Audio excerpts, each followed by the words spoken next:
Baik, sekali lagi, siap berhijrah insya Allah? Siap berhijrah? Nah, pertanyaannya terakhir, saya punya 7 menit. Bagaimana cara berhijrah? Saya hanya berikan satu kisah, diabadikan dalam kitab hadis. Ini barangkali, maaf ya, ini rencana suami dengan istri yang dimaksimalkan oleh istri saat ia single parent dalam kehidupannya. Perhatikan baik-baik. Singkat saja, singkat ya. Hijrah itu berpindah pada satu keadaan yang lebih baik menurut Allah. Berpindah pada satu keadaan yang lebih baik menurut Allah. Maaf ya, tidak harus pindah tempat. Misal, ini rumah Anda di sini. Ini masjid. Jaraknya cuma 5 meter. Sepeda punya, mobil ada, motor lengkap. Bahkan di masjid ini speakernya ngadap ke rumah Anda begini. Tapi selama ini walaupun dipanggil dengan azan, Allahu Akbar, nggak ada sentuhan. Panggilan datang, sulit direspon. Sulit kemudian diikuti. Sholat berjamaah ke masjid malas. Tiba-tiba Anda ingin merubah hidup Anda lebih dekat dengan Allah. Anda katakan, ya Allah, bagaimana kalau saya diwafatkan? Yang jaraknya 5 kilo ke masjid dengan jalan kaki. Masa saya yang 5 meter tidak datang ke masjid walaupun Allah kirimkan semua perangkatnya? Anda katakan, saya mesti berubah. Tidak harus pindah tempat, robah keadaan Anda. Datang kemudian ke masjid, robah hidup Anda. Itu yang disebut dengan hijrah. Di kantor ada kegiatan-kegiatan yang tidak bagus, proyek yang tidak benar, kadang-kadang proyek yang ditukar, manipulasi data dan sebagainya. Kantornya tidak harus pindah. Kalau Anda mampu berada di situ, merubah diri Anda, maka berubah. Tampilkan akhlak yang baik. Praktekkan kejujuran. Praktekkan kemuliaan. Demi Allah saya katakan, untuk hijrah tidak harus Anda menjadi seorang ustadz atau ustadzah. Artis tetap jadi artis. Aktor jadi aktor. Zaman Nabi ada aktornya, ada artisnya, ada penyair Nabi namanya Hasan bin Sabit. Ada pejuangnya, ada pengusahanya, ada pebisnisnya, ada pemerintahannya, ada semuanya. Tapi tahukah Anda, mereka masih bisa menghatamkan Al-Quran, mereka bisa tahajud, mereka bisa baca Al-Quran, mereka bisa berpuasa. Jadi untuk berhijrah tidak harus menjadi seseorang yang kemudian ditampilkan dengan tampilan-tampilan jubah seakan-akan terlihat baik, tapi isinya tidak berubah. Siap insya Allah? Nah, sekarang perhatikan.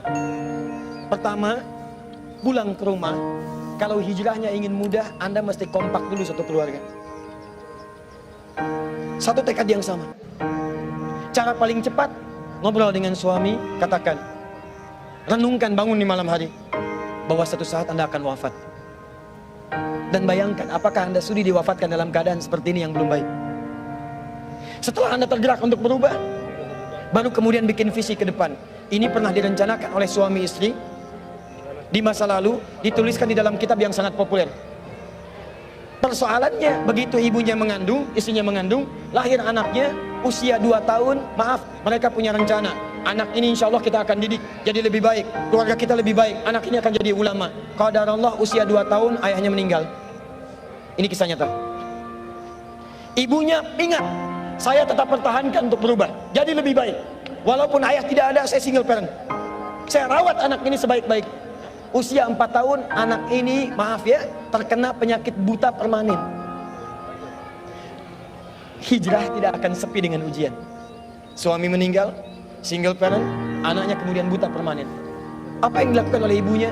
Ibunya tetap berpedoman, Allah pasti akan berikan yang terbaik. Anak ini kemudian terus didoakan, bangkit di malam hari, perbanyak kemudian tingkatkan ibadah. Ingat ya rumus ini, orang tua yang rajin ibadah maka boleh jadi kebaikannya akan diturunkan pada anaknya.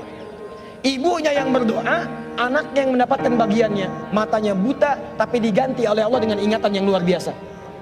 Kalau Anda bacakan satu kalimat, satu baris ini, satu lembar buku dibacakan oleh Anda satu halaman, maka seketika dia akan ingat seketika tanpa diulang, dengan titik, dengan komanya. Anak ini kemudian dibawa ke sekolah Al-Quran, dimasukkan talaki ke syekh di sana. Syekh di situ kemudian membacakan pada saat itu surat Qaf, surah ke-50. Qaf dibacakan sampai akhir ayat ini. Anak ini anak yang paling kecil teman-teman, mata buta, nggak bisa ngelihat. Teman-temannya berada di atasnya usianya, ada yang 6 tahun, 7 tahun, dia 4 tahun. Begitu selesai membacakan, kata syekhnya, lihat kalimatnya. Man hafidha ala dhahri qalbi.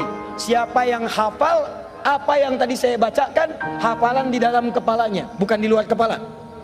Hafal di luar kepala masih belum hafal. Kata syekhnya, hafal di dalam kepalanya. Tiba-tiba saat semuanya diam menyimpan tangannya begini, anak yang buta tadi mengangkat tangannya mengatakan, hafidtu ala dhahri qalbi. Saya sudah hafal. Syekhnya penasaran, kata syekhnya, bagaimana? Diambil anaknya ke depan, diminta baca, Masya Allah. Bacaannya bukan hanya hafal, makhrajnya, sifat hurufnya, tajwidnya, semua mirip dengan syekhnya. Kata syekhnya, minal an tadrusul hadis. Dari sejak sekarang, ananda mesti belajar hadis. Karena Quran itu dijamin kemudahannya, hadis yang tidak ada jaminan.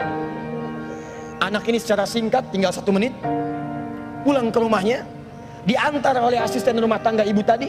Begitu nyampe di rumahnya, wajahnya gembira, mengatakan pada ibunya, Ummi, ibu, tadi saya dipuji oleh saya begini, ada kejadian begini, saya seperti ini. Kata anak ini, minal an uridul hadis.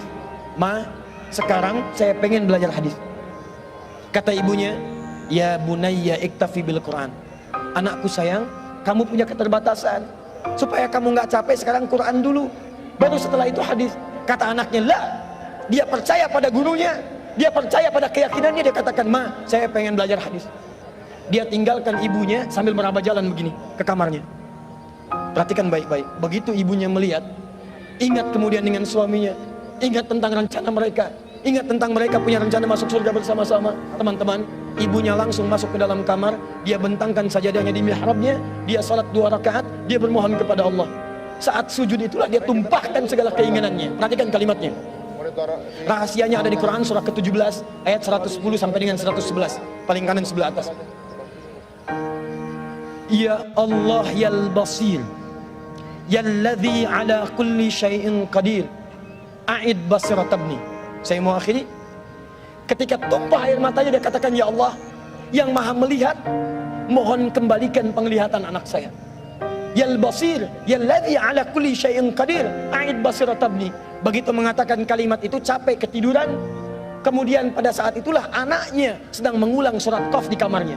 Begitu ibunya mengatakan yal basir, anaknya sampai pada ayat ke-22. Laqad kunta fi ghaflatin min hadza fakashafna 'anka ghita'aka wa basaruka al-yawma hadid. Ibunya menyebut yal basir, anaknya sampai di ayat wa basaruka al-yawma hadid. Dulu pandanganmu tertutup, sekarang kami akan buka, kamu akan melihat setelah ini dengan setajam-tajamnya. Ayat ini sebetulnya kemuliaan akhirat, tapi diturunkan mendapatkan kemuliaan dunia. Tiba-tiba setelah baca ayat ini, ibunya berdoa, bersamaan kalimatnya, tiba-tiba terbuka pandangannya. Anak ini bisa melihat kembali. Saking kagetnya dia lompat, dia kejar ibunya. Ummi laqad ra'ait. Ma, saya bisa lihat lagi. Ma, saya bisa lihat lagi. Ibunya kaget kemudian terbangun. Dia peluk anaknya, dia katakan, nah, mungkin kamu melihat bukan dengan hatimu. Kamu melihat bukan dengan matamu. Rubbama ra'aita biqalbik laisa bi'ainik.